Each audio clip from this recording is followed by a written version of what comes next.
Bonjour tout le monde, c'est Talia. Alors aujourd'hui, on a pu voir dans les nouvelles que les tarifs de Trump arrivent vraiment et vont avoir un impact sur notre panier d'épicerie, que ce soit ici au Canada, en France ou à Belgique, dans une un petit peu moindre mesure. Au Canada, on parle de 35%. Les aliments les plus touchés, ça va être tous les aliments secs, les pâtes, les céréales, les conserves, les aliments emballés, les aliments surgelés, boulangerie, la soupe et le thon. Comme vous pouvez le constater, c'est beaucoup des éléments qu'on aime avoir dans nos réserves.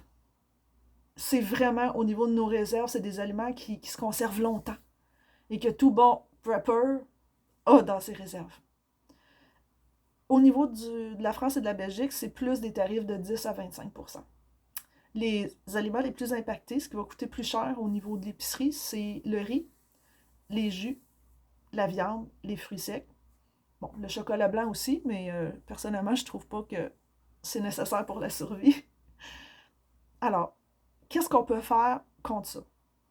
Écoute, il y a plein de trucs que je vais vous donner, vous savez déjà, mais je veux les rappeler parce que des fois, c'est bon de les réentendre. Regardez tous les spéciaux qu'il y a chaque semaine. Si vous voyez les aliments que je viens de nommer en spécial, achetez-en en surplus. Mettez-les de côté.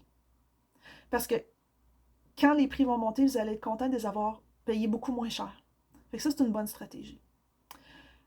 Une autre stratégie que je peux voir aussi, on parle beaucoup de boulangerie, de céréales et de pâtes. C'est tous des trucs qui sont faits avec de la farine.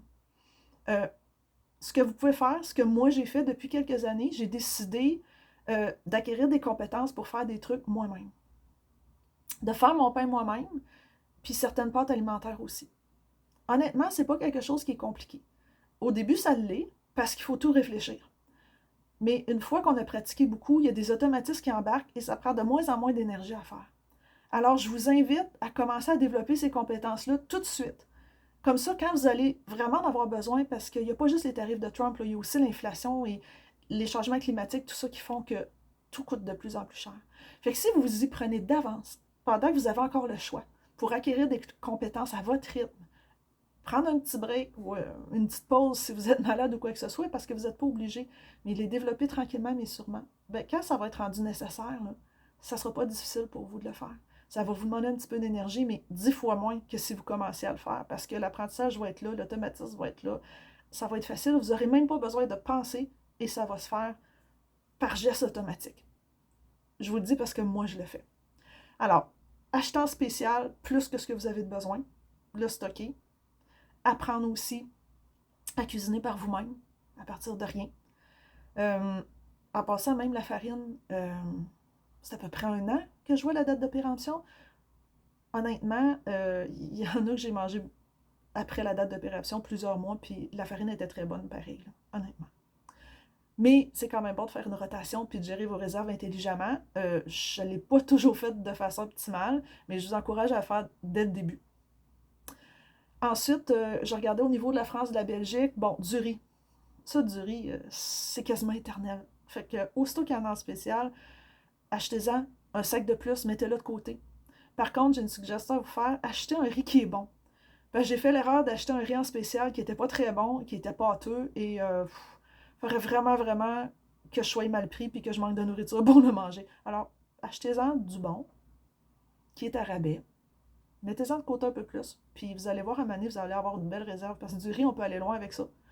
Prends juste un peu de viande, un peu de légumineuses et tout ça, et puis on fait un super bon plat nutritif. C'est vraiment économique. Alors, pour le jus, honnêtement, j'ai pas vraiment de solution, à part les stocker quand ils sont en spécial, d'en acheter un peu plus. La viande, ben, quand il y a des rabais là-dessus, moi je le fais, je me suis acheté un gros congélateur, et puis je la congèle la viande. Comme ça, s'il y a une semaine qu'il n'y a pas de rabais sur la viande, ben, je prends qu'est-ce que j'ai de congelé. S'il y a des bons rabais, ben, je mange ça. Fait que comme ça, j'achète jamais ma viande à prix régulier. Les fruits secs, bon. Si vous avez accès à des fruits en saison qui sont vraiment pas chers, il n'y a rien qui vous empêche de les déshydrater vous-même. Euh, Assurez-vous qu'ils soient complètement secs avant de les mettre en pot et d'enlever l'air, par contre, parce que sinon, il peut y avoir des moisissures qui se développent. Euh, mais je pense que ça peut valoir la peine.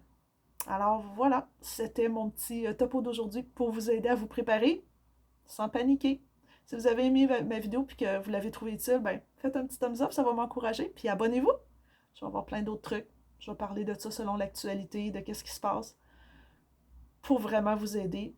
Puis qu'ensemble, ben, on ne soit pas pris au dépourvu avec qu'est-ce qui s'en vient. À bientôt.